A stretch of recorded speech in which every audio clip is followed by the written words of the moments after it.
का रहस्य जान, संसार के वास्तविक रूप को समझो। गंगा के प्रवाह में मुट्ठी डालकर निकाली जाए तो कुछ प्राप्त नहीं होता, किंतु उस हथेली की अंजुलि बनाकर गंगा के प्रवाह में डाली जाए तो गंगा जल मुख तक पहुंच पाता है।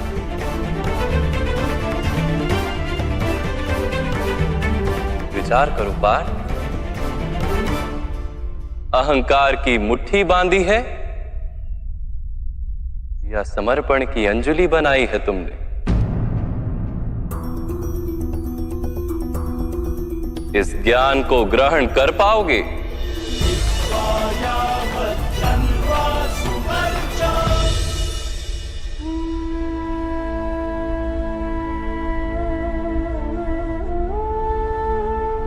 ये संसार क्या है पार्थ? मानव, दानव, पशु, पक्षी, जंतु, कीटक, मत्स्य, वृक्ष, ये सब कैसे बनते हैं? किन पदार्थों से इनका जन्म होता है? कैसे चलते हैं, कैसे जीते हैं? मृत्यु कैसे होती है इनकी? और मृत्यु के पश्चात क्या होता है?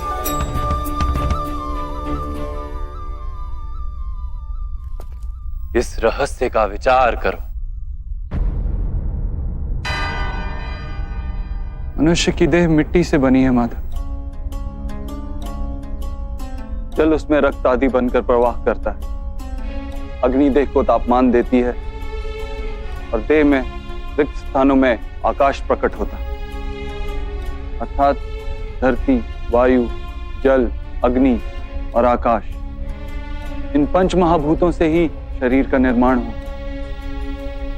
अर्थात महामहिम गुरु द्रोण पृथ्वी, जल, वायु, अग्नि और आकाश से अधिक कुछ भी नहीं। धर्म ज्ञानी भी पंच महाभूत का जोड़ है और अधर्मी भी। तो मोह किसका कर रहे हो पार्थ? मिट्टी का? परंतु माधव, इस मिट्टी के देह से ही तो मनुष्य एक दूसरे का परिचय पाते हैं। सारे संबंध इस मिट्टी के देह से ही तो होते हैं। नहीं पार्थ, यदि ये सत्य होता तो मृत्यु के पश्चात देह को नष्ट क्यों किया जाता है? वास्तव में ना मनुष्य का परिचय उसकी देह से है और ना ही संबंधों का आधार उसकी देह से। मनुष्य का स्वभाव, उसके बर्ताव और उसके कार्य उसका परिचय।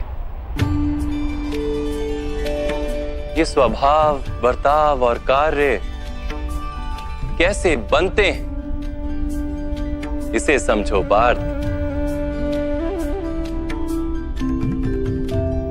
मनुष्य जीवन केवल 20 दृश्य और अदृश्य पदार्थों का मेल है पार्थ, किंतु फिर भी प्रत्येक मनुष्य के स्वभाव तथा कार्य भिन्न भिन्न प्रतीत होते हैं। इसका कारण है सृष्टि के 3 गुण,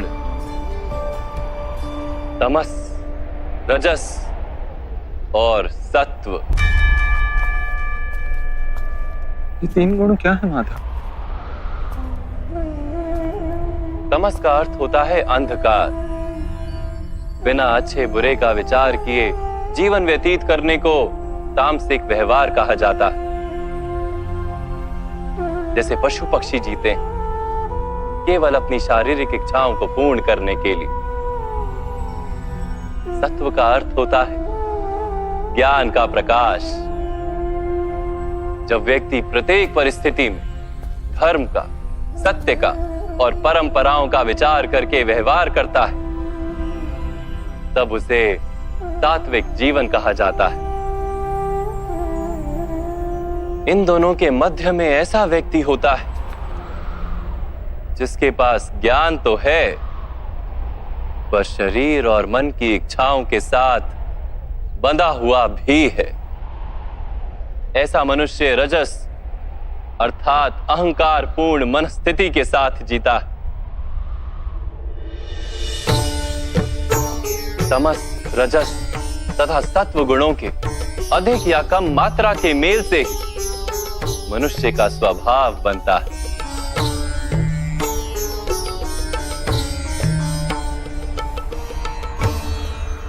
सामने देखो पार्थ, इन सब में तुम्हें कौन से गुण दिखाई देते हैं?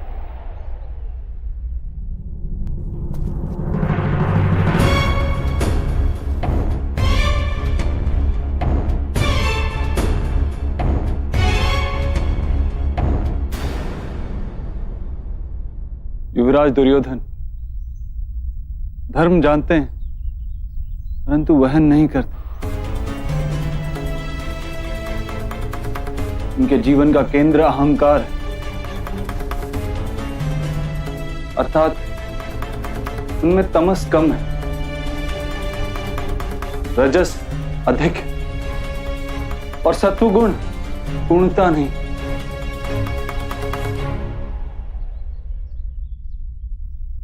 और इस ओर राजकुमार दुशासन,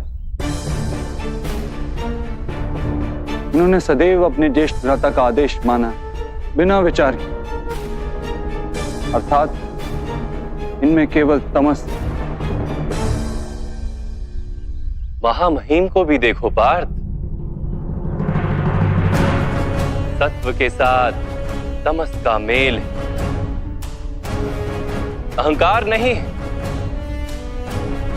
किंतु पुरातन धर्म, पुरानी परंपराओं और प्रण के साथ बंधे,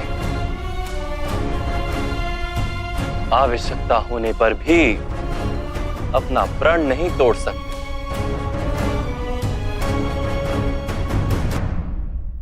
गुरु द्रोण को देखो, ज्ञान और अहंकार दोनों ही हैं। ज्ञान तो मनुष्य को मुक्ति दिलाता है, किंतु इनका अहंकार इन्हें मुक्त नहीं होने देता।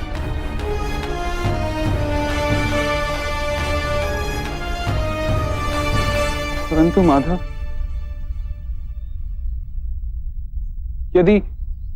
यदि मनुष्य का स्वभाव इन तीन गुणों का मेल है, तो फिर मनुष्य का व्यवहार पहले से ही निश्चित है। सिंह हिरण को खाएगा ही, और हिरण सिंह से भयभीत ही होगा। तो फिर धर्म की प्रशंसा क्यों? अपराध का दंड क्यों? उसका क्या तात्पर्य है?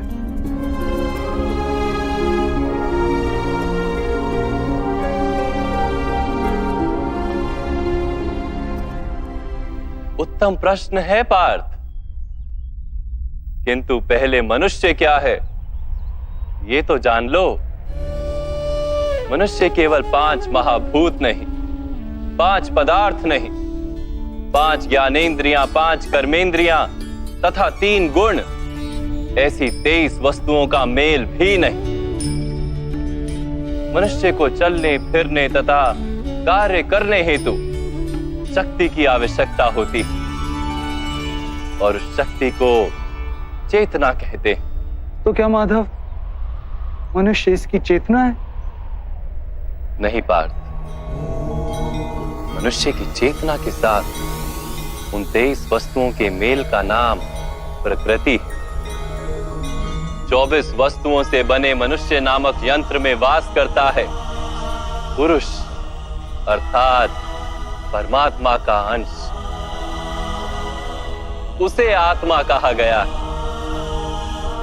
जब प्रकृति और पुरुष का मेल होता है, अर्थात जब परमात्मा का अंश आत्मा बनकर देह में वास करता है, तब मनुष्य जीवित होता है। यह आत्मा क्या है माधव, और इसे जानने का क्या उपाय है? मनुष्य जैसे रथ का उपयोग करता है, वैसे ही आत्मा शरीर नाम के इस यंत्र का उपयोग करती है। शरीर के माध्यम से शरीर के सुख दुख का उपभोग करती है, किंतु आत्मा शरीर नहीं पार्थ। शरीर का नाश किया जा सकता है, किंतु आत्मा का नाश नहीं किया जा सकता। नैनं छिन्दन्ति शस्त्राणि नैनं दहति पावका न चैनं क्लेदयन्त्यापो न शोष्यति मारुता। आत्मा ना शस्त्रों से छेदी जा सकती और ना ही अग्नि से जलाई जा सकती। न जल उसे निर्बल कर सकता है और ना ही पवन उसे सुखा सकती। आत्मा शरीर में रहते हुए भी अमर है। न हन्यते हन्यमाने शरीरे पार्थ।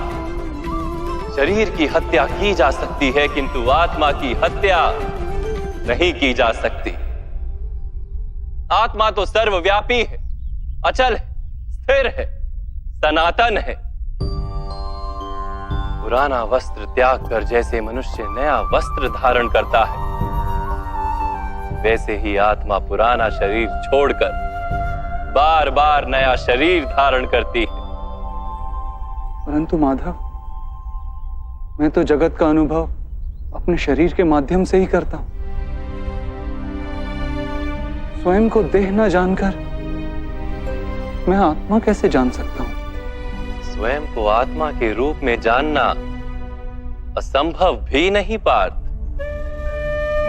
अंध भी जीते हैं, गूंगे भी जीते हैं, जिनके पास हाथ पैर नहीं होते वो भी जीते हैं।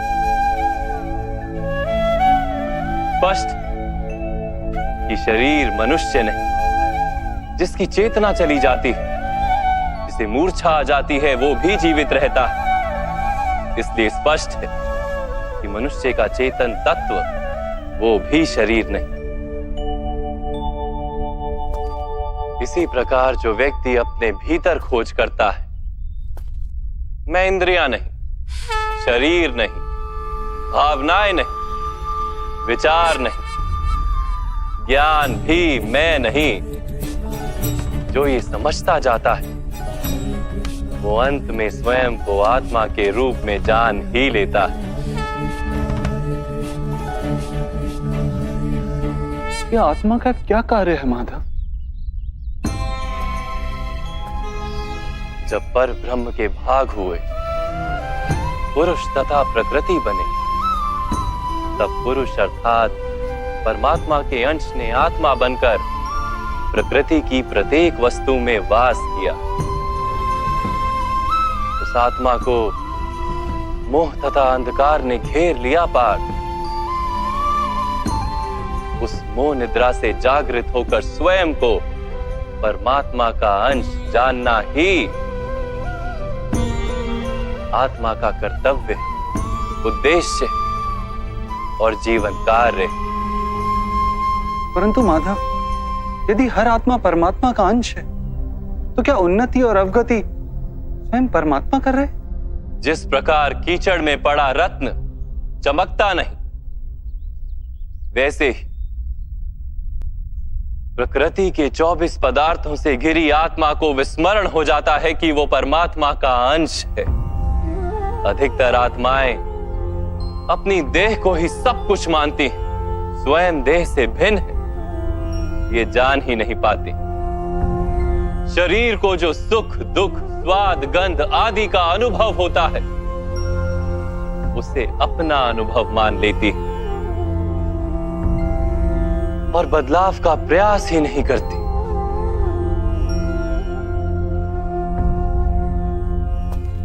जो आत्माएं बदलाव का प्रयत्न नहीं करती, निरंतर अधर्म करती रहती हैं, उन्हें जागृत करने के लिए दंड देना अनिवार्य है।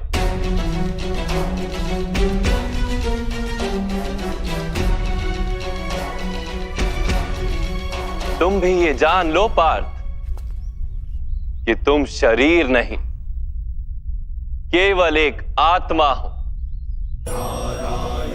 इस रणभूमि में दिखाई देने वाला प्रत्येक योद्धा वो नहीं जो तुम उन्हें मानते हो।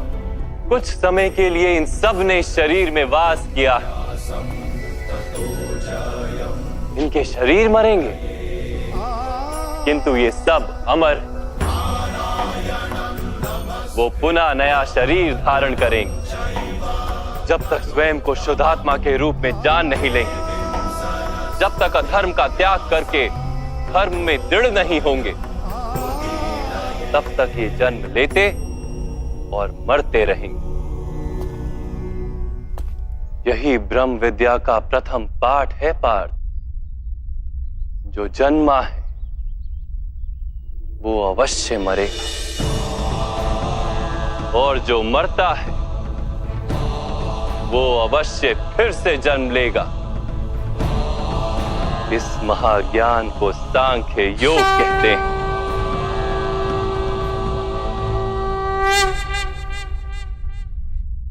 धर्म और अधर्म क्या है माधव? जिस मार्ग पर चलकर मनुष्य स्वयं को आत्मा के रूप में देखता है, परमात्मा के अंश के रूप में स्वयं को जानता है, उस मार्ग को धर्म कहते हैं।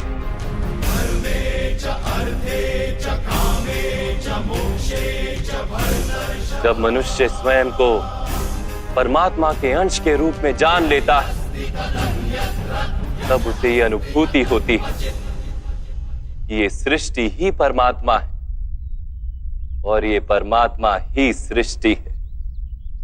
सृष्टि और परमात्मा में कोई भेद नहीं।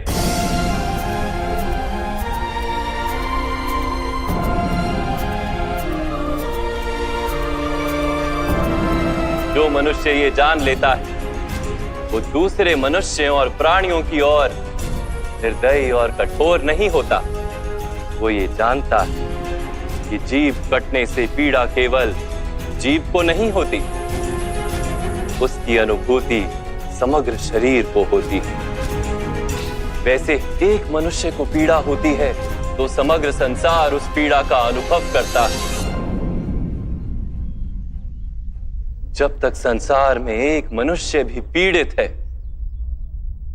तब तक वास्तव में किसी का भी सुख संपूर्ण नहीं। ये जानने पर मनुष्य का मन करुणा से भर जाए, उसे धर्म कहते हैं। जब किसी पर तमस गुण छाया होता है, तो वो दूसरों के प्रति कठोर, निर्दयी और स्वार्थी हो जाता है। अपने माने हुए सुख के लिए वो दूसरों को दुख देता है। परमात्मा की ओर गति नहीं हो पाती उसकी, अर्थात अधर्म परमात्मा से दूर ले जाने वाले मार्ग का नाम है। अर्थात अधर्म तो अज्ञान का दूसरा नाम। तो फिर अज्ञानी के प्रति तो दया होनी आवश्यक है ना? दंड का क्या तात्पर्य है?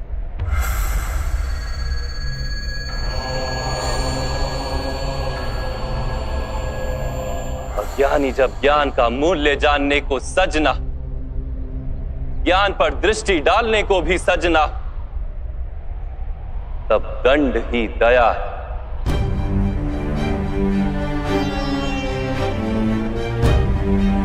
उसके प्रति भी और दूसरों के प्रति भी।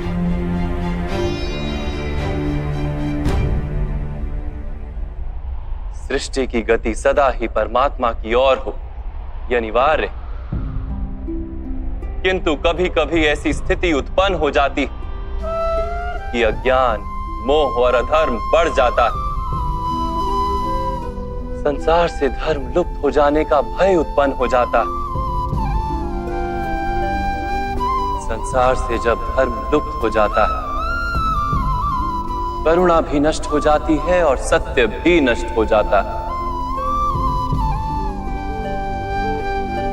आने वाली पीढ़ियों को धर्म प्राप्त हो सके, इसके लिए आज अधर्मियों का नाश करके धर्म की पुनः स्थापना करना अनिवार्य है।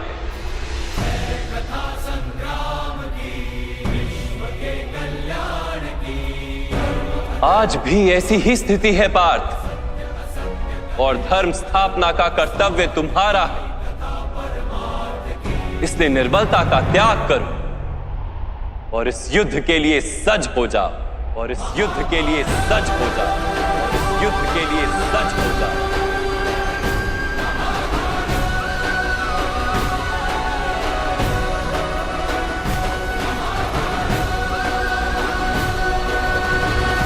परंतु मेरे हाथों हत्याएं होंगी माधव।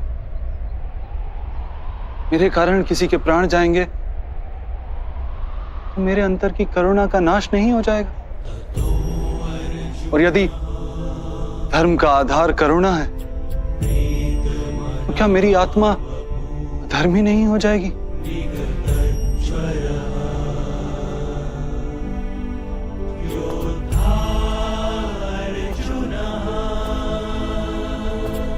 कर्म का बंधन अवश्य निर्मित होता है, किंतु कार्य का बंधन निर्मित नहीं होता पार्थ। तुम्हें कर्म और कार्य के बीच क्या भेद है, ये जानना आवश्यक है। सभी कर्म कार्य हैं, किंतु सभी कार्य कर्म नहीं। कर्म उस कार्य को कहते हैं जिसके साथ फल की आशा जुड़ी हो। मनुष्य जब भी सुख की, संपत्ति, प्रशंसा की आशा रखकर कोई कार्य करता है तो वो उस कार्य के फल से बंध जाता है। जब किसी कर्म को फल की आशा से किया जाए तो उसे सकाम कर्म योग कहते हैं, और जब किसी कर्म को बिना किसी फल की आशा से किया जाए तो उसे निष्काम कर्म योग कहते हैं। इसी कारण से उसे बार बार जन्म लेना पड़ता है। वास्तव में मनुष्य को कोई कर्म नहीं बांधता, कर्म से जुड़ी आशाएं उसे बांधती। वो कैसे माधव? यदि इस युद्ध में तुम्हें विजय होने की आशा है तो पराजित होने पर तुम्हें भीषण दुख होगा, और वो दुख तुमसे कोई अन्य कार्य करवाएगा जिसके लिए तुम्हें दूसरा जन्म लेना पड़ेगा। और यदि तुम विजयी हुए तो तुम्हारा अहंकार बढ़ेगा, और वो अहंकार तुम्हें विश्व विजय के लिए प्रेरित करेगा, तुमसे हत्याएं करवाएगा और उसका पाप तुम्हें बांधेगा। विचार करो, यदि तुम्हें इस युद्ध में ना विजय का मोह और ना पराजय का भय, तो इस युद्ध के अंत में तुम्हें सुख प्राप्त होगा या दुख प्राप्त होगा? ना सुख माधव और ना ही दुख। अर्थात तुम्हारा सुख, दुख, हताशा, निराशा, अहंकार युद्ध के कारण नहीं है। युद्ध के साथ तुमने जो आशाएं बांधी हुई हैं उसके कारण है। क्या ये सत्य नहीं है पार्थ?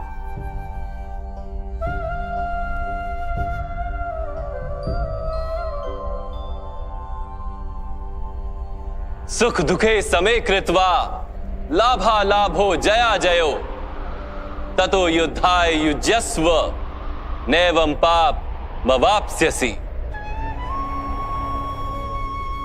अर्थात सुख दुख को समान मानकर लाभ हानि जय पराजय का विचार किए बिना यदि तुम युद्ध करोगे कौन्तेय, तो तुम पाप के भागी नहीं बनोगे। इसी को कर्म योग कहते हैं। जो सांख्य का ज्ञान प्राप्त कर लेता है वो ये जान लेता है कि वो शरीर नहीं, केवल एक आत्मा है।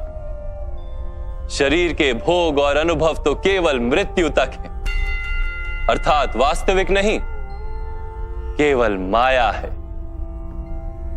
उसके लिए कर्मयोगी बनना सरल हो जाता है। परंतु माधव, यदि कार्य से बंधन निश्चित है तो क्या संसार का त्याग करके संन्यास लेना उचित नहीं? इसी विचार का परिणाम है कि आज ये युद्ध हो रहा है पार्थ।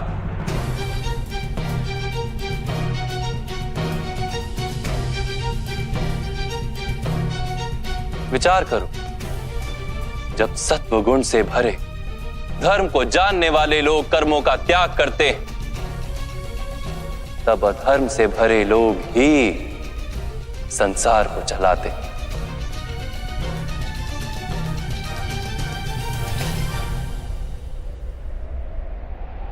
यदि महामहिम ने संसार का त्याग ना किया होता तो आज अधर्म इतना बढ़ता ही नहीं।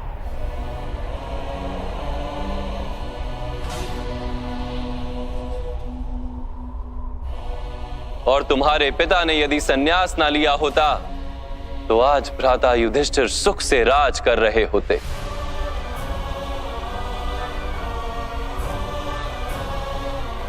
और अपनी प्रजा को न्याय और धर्म का ज्ञान दे रहे होते।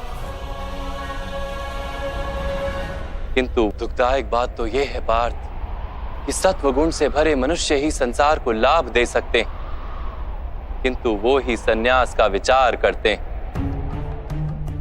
जैसे जल तो भाप बनकर उड़ जाता है और कीचड़ कीचड़ वहीं पड़ा रहता है, वैसे सत्वगुणी सज्जन लोग तो संसार का त्याग कर देते और तमस से भरे अधर्मी लोग संसार में कार्य करते हैं।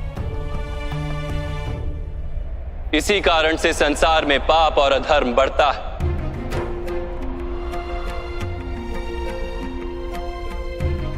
किंतु कर्मयोग इस विचित्र स्थिति से सारे संसार का रक्षण करता है। कर्मयोगी फल की आशा का त्याग करता है किंतु कर्मों का त्याग नहीं करता। वो इसी संसार में रहता है, सन्यासी की भांति सारे कार्य करता है किंतु उनमें लिप्त नहीं होता। कर्मयोगी अपनी संतानों से, स्वजनों से, अपनी प्रजा से कोई अपेक्षा या आशा नहीं रखता। स्वयं उसे संन्यास का लाभ होता है किंतु समाज को संसारी की भांति लाभ देता है। मनुष्य अपनी संतानों के सुख के लिए श्रम करता है माधव। अपनी संतान से सुख की अपेक्षा कैसे न रखे?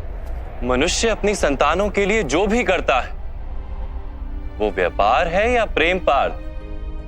प्रेम माधव। तो फिर अपने कार्यों के प्रति फल की इच्छा क्यों पार्थ? भविष्य का लाभ तो व्यापार में देखा जाता है, प्रेम में नहीं। जो मनुष्य अपनी संतानों का चरित्र निर्माण उचित रूप से करता है, संतानों को प्रेम और धर्म के संस्कार देता है, उसकी संतानें भी मनुष्य को प्रेम और सुरक्षा अवश्य देती। संतानों के कर्म, स्वजनों के व्यवहार उनके कर्म है पार्थ। और जब उनके कर्मों पर हमारा कोई अधिकार नहीं होता तो उनसे आशाएं और अपेक्षाएं रखने का क्या प्रयोजन? यदि गहन विचार करोगे पार्थ तो शीघ्र ही ये जान लोगे कि जीवन में ऐसा कोई कार्य नहीं है जिसके साथ आशाएं और अपेक्षाएं जोड़ना अनिवार्य हो। जब सृष्टि ही परमात्मा है और मनुष्य स्वयं परमात्मा का अंश है तो सारे कार्य परमात्मा ही करते हैं, मनुष्य स्वयं कुछ नहीं करता। यही कर्मयोग का मूल सिद्धांत है पार्थ।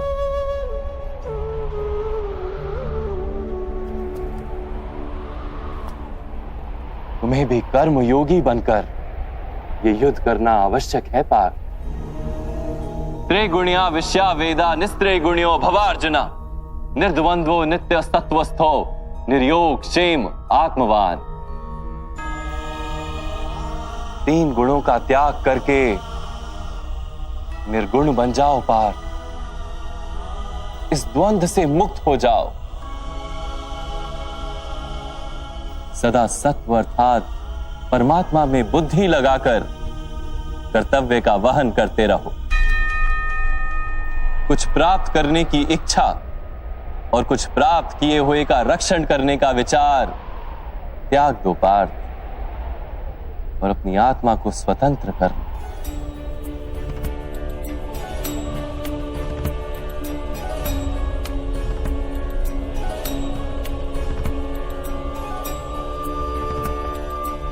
स्मरण रहे पार्थ, कर्मण्येवाधिकारस्ते मा फलेषु कदाचन मा कर्म फल हेतुर्भु मा ते संगोस्त्व कर्मणि। तुम्हारा अधिकार तो केवल कर्म करने का है, फल तो ईश्वर के हाथ में, इसलिए ना कर्म से भागना उचित है और ना ही कर्म के फल की आशा रखना उचित है।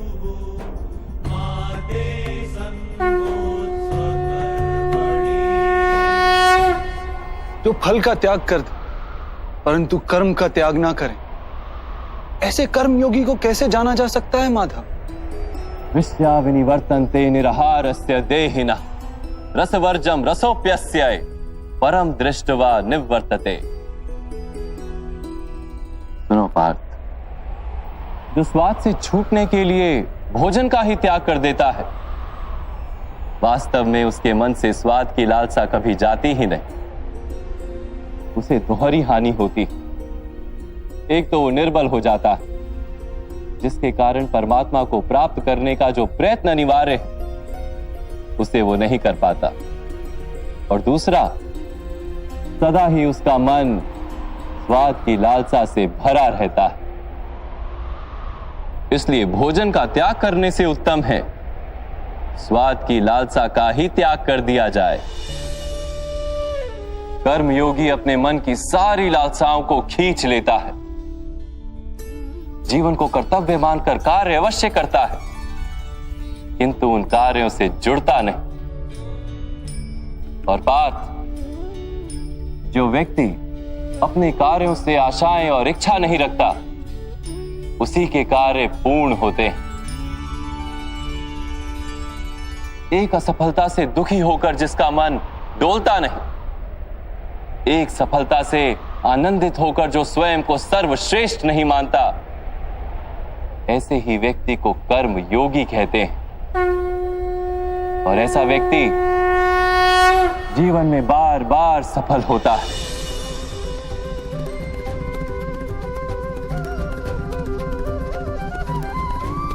ध्यायतो विषयान पुंसः संगस्तेषु पजायते संगात संजायते कामा कामात् क्रोधो भिजायते क्रोधात् भवति सम्मोह सम्मोहात् स्मृति विभ्रम स्मृति भ्रंशात् बुद्धि नाशो बुद्धि नाशात् प्रणश्यति। फल की आशा से कामना प्रकट होती है, और कामना का तो स्वभाव है असंतुष्ट रहना।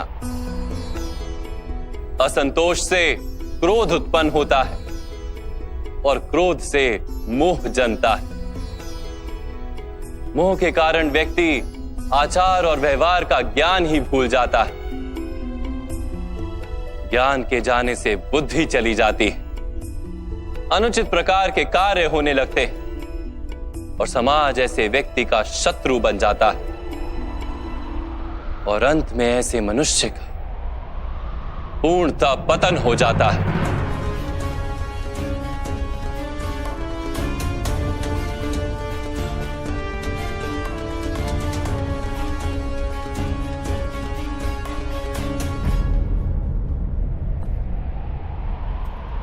जैसे भ्राता दुर्योधन,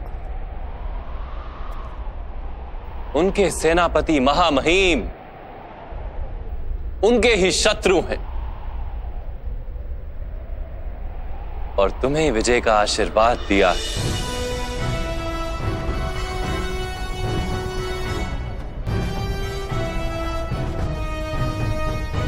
पार्थ, कर्मयोग ब्रह्म विद्या का दूसरा चरण है।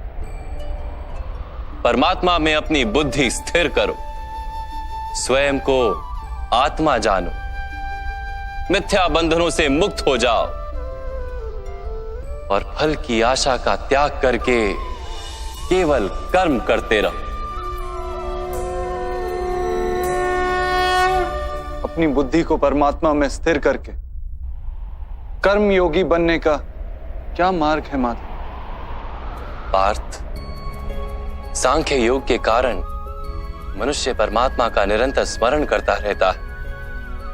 परमात्मा का स्मरण करने से मनुष्य के हृदय में समर्पण का भाव उत्पन्न होता है और उस भाव को भक्ति कहते हैं।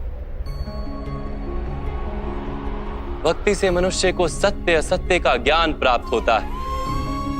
उस ज्ञान से उसे परमात्मा के दर्शन होते हैं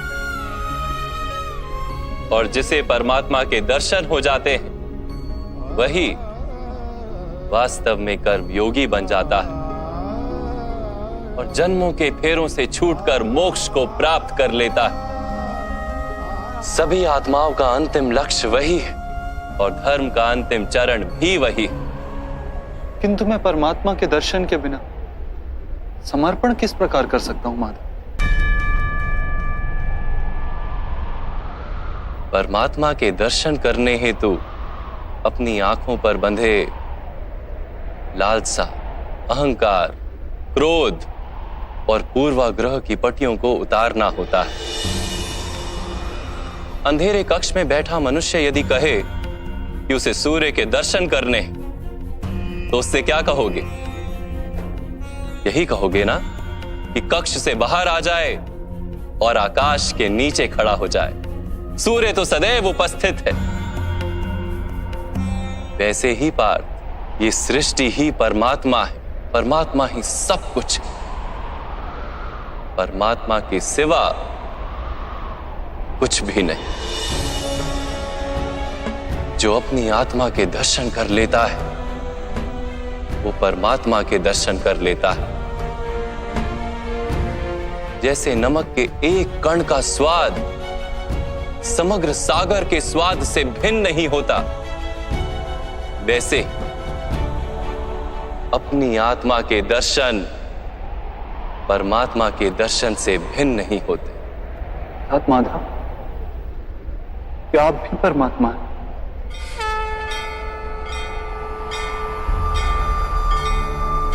हाँ पार्थ, मैं परमात्मा। यदा यदा हि जैसे तुम भी परमात्मा, केवल तुम अभी जागृत नहीं हुए हो और मैंने ये जान लिया है। उत्थानम् अधर्मस्य तदात्मानं सृजाम्यहम्। माधव, आपके प्रति समर्पण ईश्वर के प्रति समर्पण क्यों नहीं हो सकता? अवश्य, मेरे प्रति समर्पण ही परमात्मा के प्रति समर्पण है। सर्वधर्मान् परित्यज्य मामेक शरणं व्रज। सारे जगत का त्याग करके मेरी शरण में आ जाओ पार्थ। यदा यदा हि धर्मस्य मैं ही संसार हूं। मैं संसार का प्रत्येक कण हूं। मैं ही सूर्य हूं और मैं ही चंद्र हूं। मैं ही नक्षत्र हूं और मैं ही सभी ग्रह हूं। मैं सूर्य से भी अधिक पुरातन हूं और किसी वृक्ष पर खिली कली से भी नया हूं। मैं ही सारे मनुष्य हूं। मैं ही स्वर्ग और नरक को धारण करने वाली शक्ति हूं। मैं ही दुर्योधन हूं और मैं ही अर्जुन भी हूं।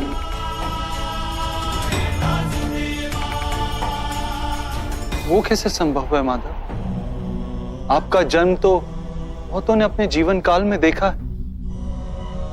आपकी माता अभी भी जीवित हैं, जिनके गर्भ से आपने जन्म लिया। आप पुरातन और अविनाशी कैसे हो सकते हैं? तुम शरीर देख रहे हो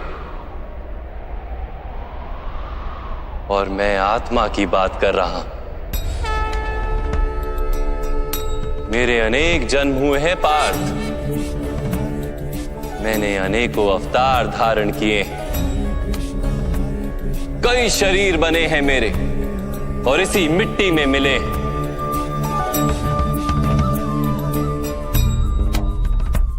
और आगे भी मैं बार बार जन्म लूंगा।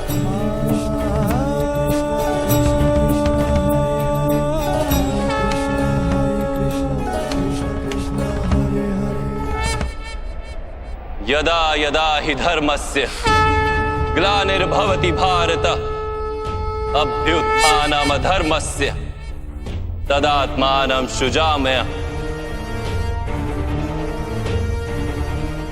परित्राणाय साधूनां विनाशाय च दुष्कृताम् धर्म संस्थापनार्थाय संभवामि युगे युगे।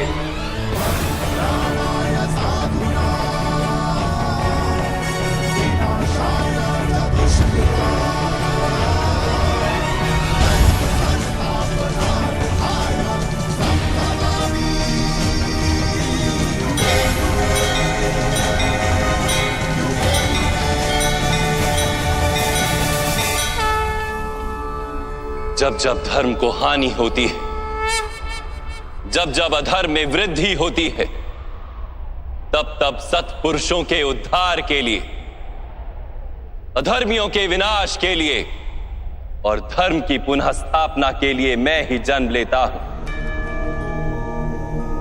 ये प्रत्येक युग में होता आया है और आगे भी ऐसा ही होगा। मैं ही अविनाशी परमात्मा हूं।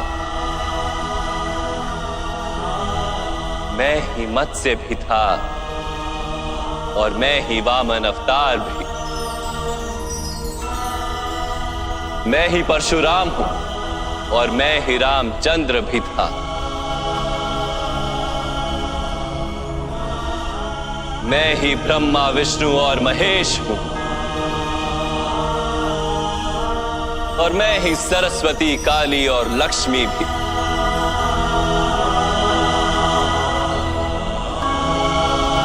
मैं ना पुरुष हूं, ना स्त्री हूं और ना ही नपुंसक। मैं ना शरीर हूं, ना शरीर के अंग हूं। मैं ज्ञान, सृष्टि, चैतन्य और पर ब्रह्म। मैं सब कुछ हूं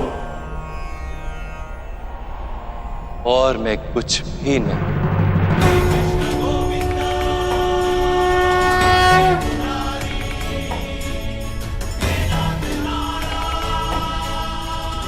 ऐसा प्रत्येक युग में हुआ है और आगे भी ऐसा ही होता रहेगा।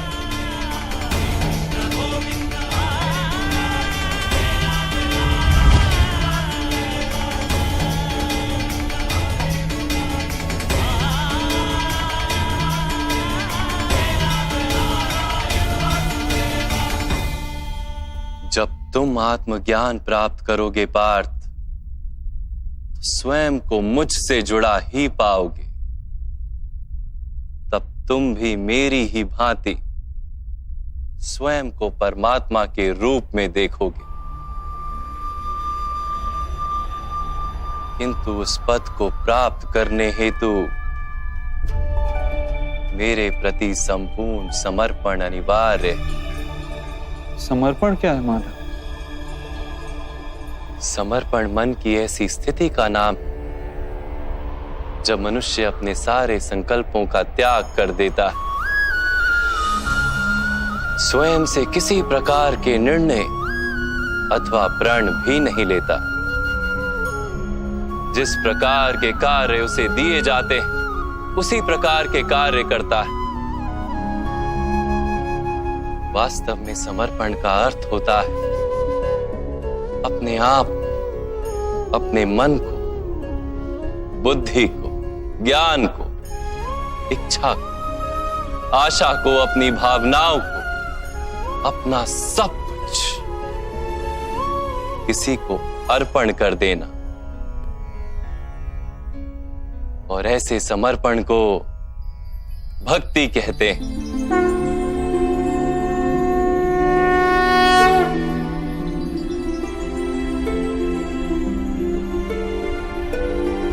पत्नी का समर्पण पति की ओर होता है, एक योद्धा का समर्पण सेनापति की ओर होता है। एक शिष्य के हृदय में गुरु भक्ति होती है। क्या ये सारी भक्तियां एक समान?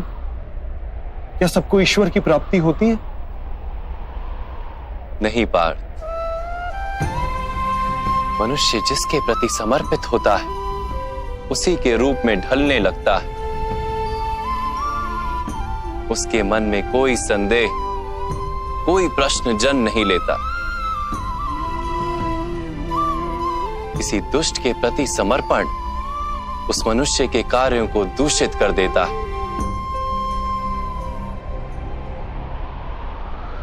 अंगराज कर्ण ने धर्म को जानते हुए भी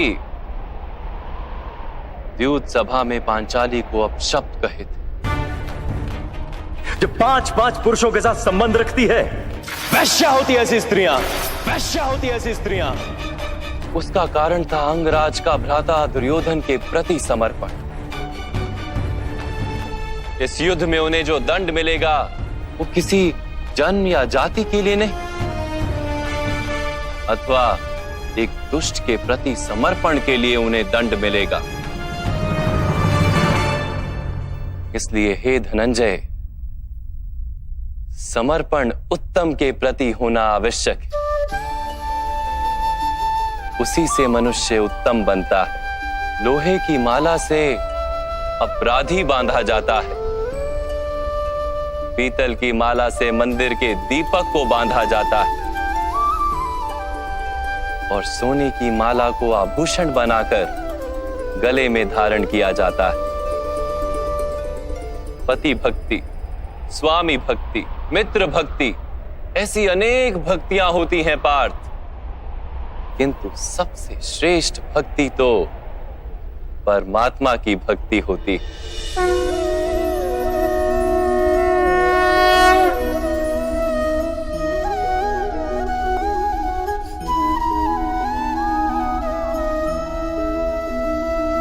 किंतु परमात्मा की भक्ति का सांख्य अथवा कर्म योग से क्या संबंध है? सांख्य योग के कारण मनुष्य स्वयं को आत्मा के रूप में जानता है।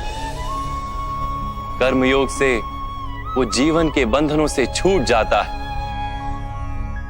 और भक्ति के कारण मनुष्य को परमात्मा के वास्तविक रूप का ज्ञान होता है। परमात्मा के ज्ञान से मनुष्य जन्म मरण के फेरों से छूटकर सच्चिदानंद स्वरूप को प्राप्त कर लेता है। परमात्मा में समाकर स्वयं परमात्मा हो जाता है। जैसे जल की छोटी सी बूंद जब सागर में मिलती है तो स्वयं सागर बन जाती है। अर्थात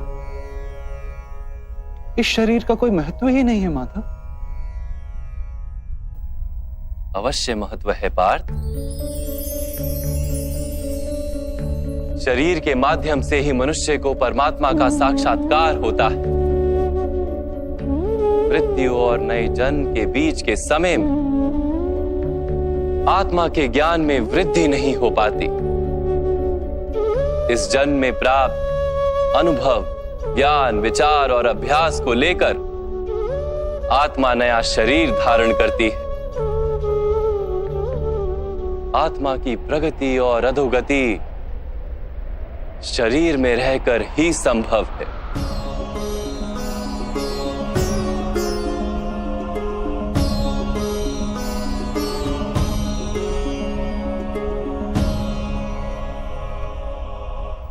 परंतु माधव, यहां उपस्थित व्यक्तियों का वध करके क्या हम उनके उद्धार की संभावना को नष्ट नहीं कर देंगे?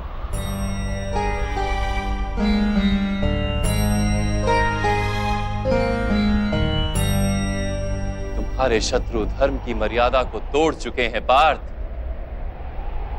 अधर्म ही उनका स्वभाव बन गया है। उनका उद्धार अब असंभव है।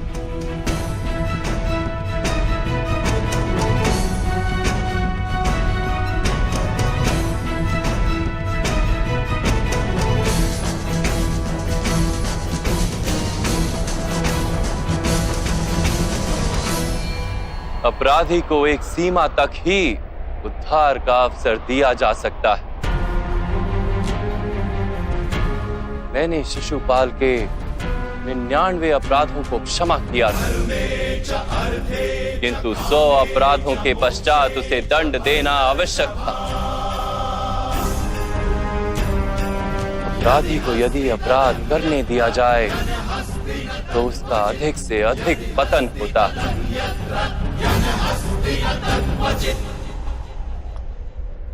उसे अधर्म से रोकने में ही करुणा है धनंजय। ये आत्माएं मरेंगी नहीं, अधर्म से दूषित शरीर का त्याग करके नया शरीर धारण करेंगी और उस शरीर में उनकी प्रगति की संभावना अधिक होगी। इस विचार से यदि तुम युद्ध करोगे तो वो उचित है। मनुष्य का शरीर उसकी संपत्ति भी है और मर्यादा भी। धर्म के मार्ग पर प्रवास करने वाला मनुष्य अपने शरीर को शुद्ध करता है और उसके माध्यम से आत्मा का साक्षात्कार करता है। इसी को क्षेत्र क्षेत्रज्ञ संबंध कहा गया है। मैं इसका तात्पर्य नहीं जान पाया माधव। जब मनुष्य ये जान लेता है कि उसका शरीर एक भूमि का टुकड़ा है, अर्थात क्षेत्र है, और वो उस शरीर में रहने वाला, उस शरीर को समझने वाला अर्थात क्षेत्रज्ञ है, तब वो शरीर के माध्यम से अपनी प्रगति साध पाता है। आत्मा शरीर में रहकर 3 गुणों का समतोलन करती है। तमस को घटाकर सत्व को बढ़ाने का उपाय करती है और ईश्वर की भक्ति करके परमात्मा के साथ एक हो जाती है। भक्ति कैसे की जाती है माधव? क्या समर्पण ही भक्ति नहीं? नहीं पार्थ, समर्पण तो भक्ति का प्रथम चरण है। वास्तव में भक्ति किसी कार्य का नाम नहीं, वो तो केवल मनस्थिति का नाम है। आवश्यक है कि मनुष्य जप तप यज्ञ याग यम नियम योग और स्वाध्याय के माध्यम से अपने अंतर को शुद्ध करे और परमात्मा के प्रति समर्पित रहे।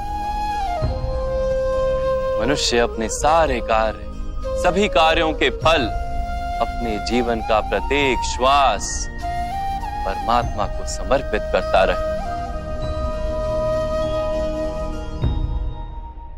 यदि भक्ति केवल मन की स्थिति तो जब तब आदि का क्या महत्व है मान?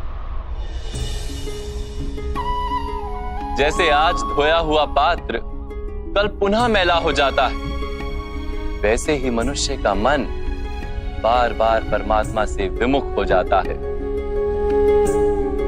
इसीलिए आवश्यक है कि जप तप और स्वाध्याय आदि के माध्यम से स्वयं को निरंतर ये स्मरण दिलाता रहे कि उसका जीवन परमात्मा के प्रति समर्पित है। किस तट पर डुबकी लगाई जाए इसका महत्व नहीं, महत्व है डुबकी लगाने का। भक्ति योग का एक ही सार है पार्थ कि मनुष्य परमात्मा को अपना जीवन अर्पण करके परमात्मा की भक्ति करता रहे और सत्व गुण से युक्त संपत्ति को संभाल कर रखे। सत्व गुणी संपत्ति किसे कहा जाता है मान? अहिंसा सत्यम क्रोध त्याग शांति ही पेशुनम दया भूतेष्व लोलुप्त्वम मार्दवम वीर चापलम तेज क्षमा धृति शोचम द्रोहो नातिमानिता भवन्ति संपदम देवी अभिजातस्य भारत। बिना कारण तथा स्वार्थ के हेतु हिंसा करना अधर्म है पार्थ। वास्तव में अहिंसा ही परम धर्म है और उसके साथ सत्य, क्रोध ना करना, त्याग, मन की शांति, निंदा ना करना, दया भाव, सुख के प्रति आकर्षित ना होना, बिना कारण कोई कार्य ना करना, तेज, क्षमा, धैर्य, शरीर की शुद्धता, धर्म का द्रोह ना करना तथा अहंकार ना करना, इतने गुणों को सत्वगुणी संपत्ति या दैवी संपत्ति कहा जाता है। इसी से मनुष्य परमात्मा की अर्थात मेरी भक्ति कर पाता है, जीवन के कर्तव्यों का वहन करता है, धर्म की स्थापना करता है और कर्म के फल की आशा का त्याग करके जीता है। उसे मैं निस्संदेह इस जन्म में संतोष देता और मृत्यु के पश्चात अपने ही अंतर में स्थान देता।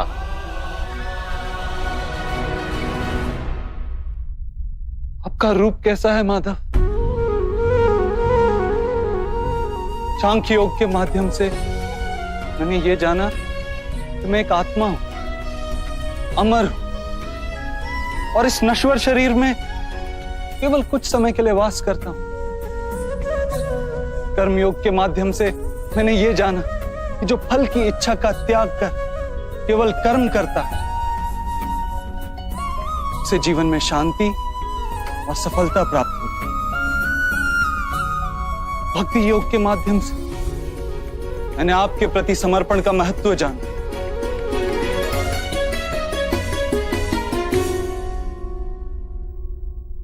परंतु माधव, आपने कहा था कि यहां हर स्थान पर मनुष्य नहीं केवल परमात्मा है।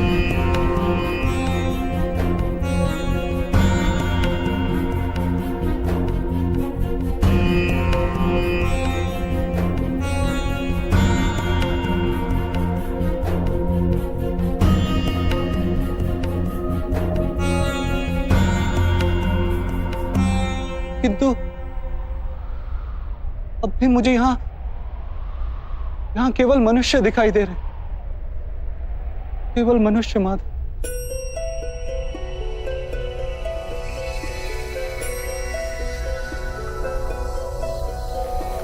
नारायणं नमस्कृत्य नरं चैव नरोत्तमं देवीं सरस्वतीं व्यासं ततो जयमुदीरये। मैं आपके वास्तविक रूप का दर्शन करना चाहता हूं माधव।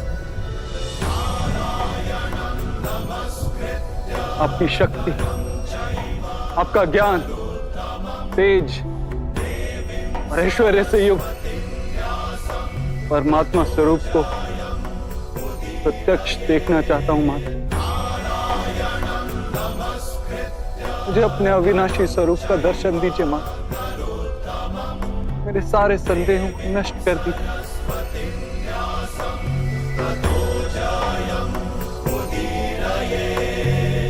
मुझे दर्शन दीजिए माधव।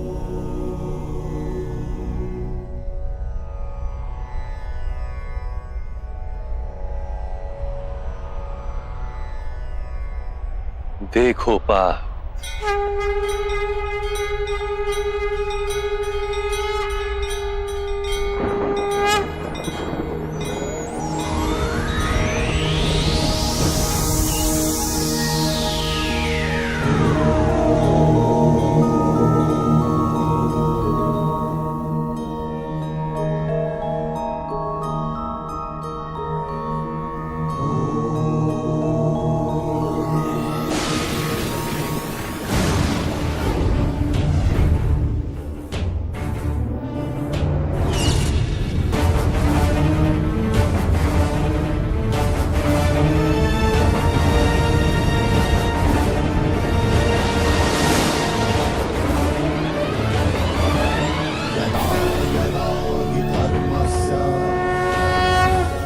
ग्लानिर्भवति भारत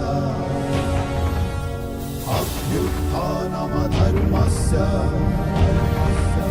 तदात्मानं सृजाम्यहम्।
निर्कारम् ओंकार वेद्यम् यतो जायते पाल्यते येन विश्वम् ॐ शान्तिः यत्र विश्वम्।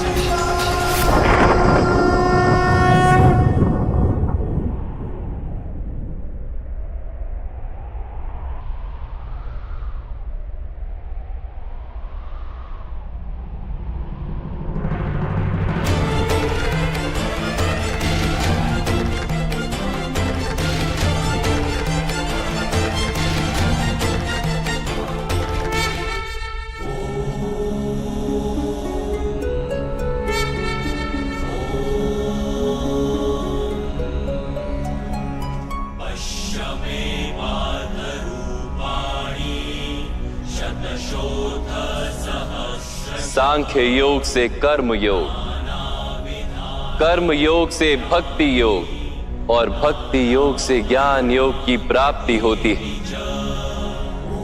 मेरे विश्व रूप का दर्शन करना ही वास्तविक ज्ञान है अर्जुन।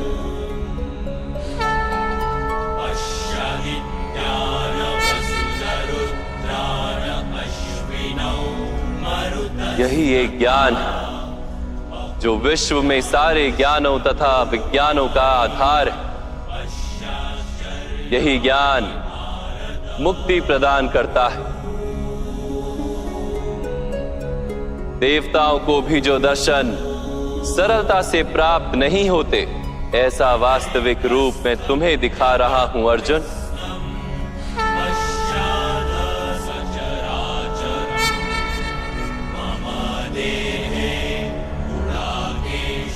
मैं ही इस पृथ्वी के कण कण में वास करता हूं और ये पृथ्वी, सूर्य, चंद्र, नक्षत्र और तारा मंडल मेरे भीतर वास करते हैं।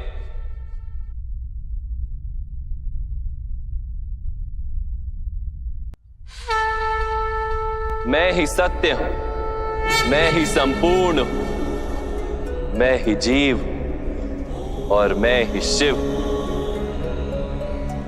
अक्षरों में आकार, वेदों में सामदेव, देवों में इंद्र, प्राणियों में चेतना, यक्षों में कुबेर, रुद्रों में शंकर,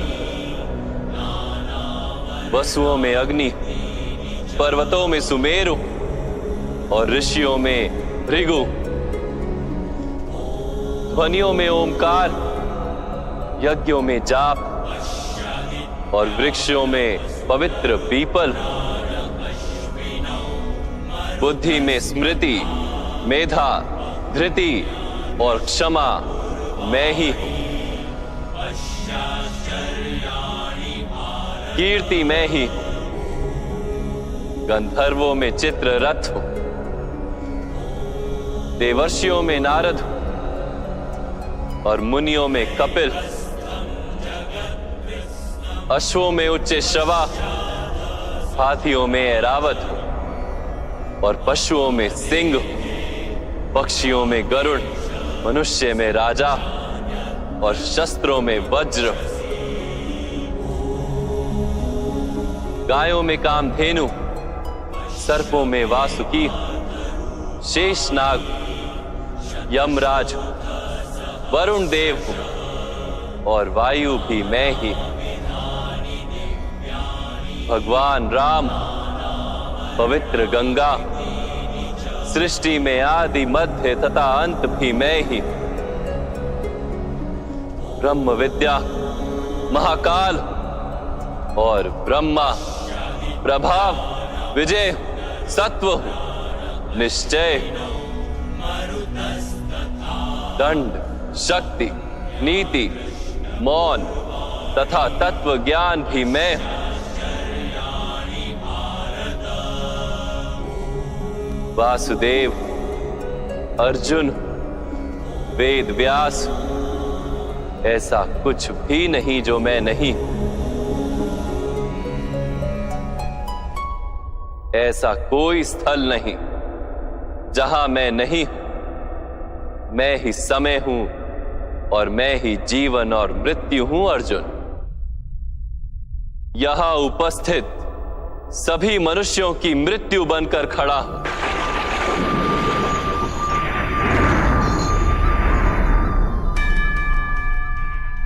तुम यदि शस्त्र नहीं उठाओगे तब भी मैं इन सब का वध कर दूंगा। इसलिए मोह का त्याग करो और अपने कर्तव्य को देखो। धर्म का भार उठाओ, गांडीव उठाकर शरसंधान करो।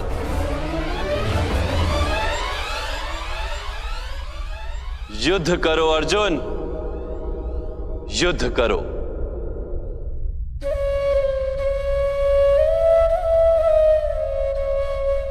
हे माधव, हे मधुसूदन, आज मेरे सारे संदेहों का नाश हो गया। कृपया अपने मनुष्य रूप में आ जाइए। मैं आपके प्रत्येक आदेश का पालन करूंगा। करिष्य वचनम तवा।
व्यर्थ चिंता है जीवन की, व्यर्थ है मृत्यु का भय।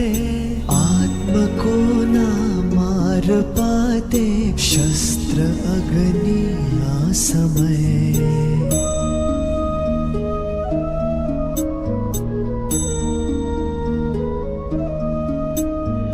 पंचभूतों की बनी वस्त्र है, पंचभूतों की बनी ये देह केवल वस्त्र है। आत्मा का जो वास्तविक है घर कहीं अन्यत्र है। ईश्वर स्वयं है सृष्टि सारी, कहाँ उसको खोजना। जो भी होता शुभ ही होता, सब उसी की योजना। वो ही केवल धर्म है। व्यर्थ चिंता है जीवन की, व्यर्थ है मृत्यु का भय। आत्म को ना मार पाते शस्त्र अग्नि असमय।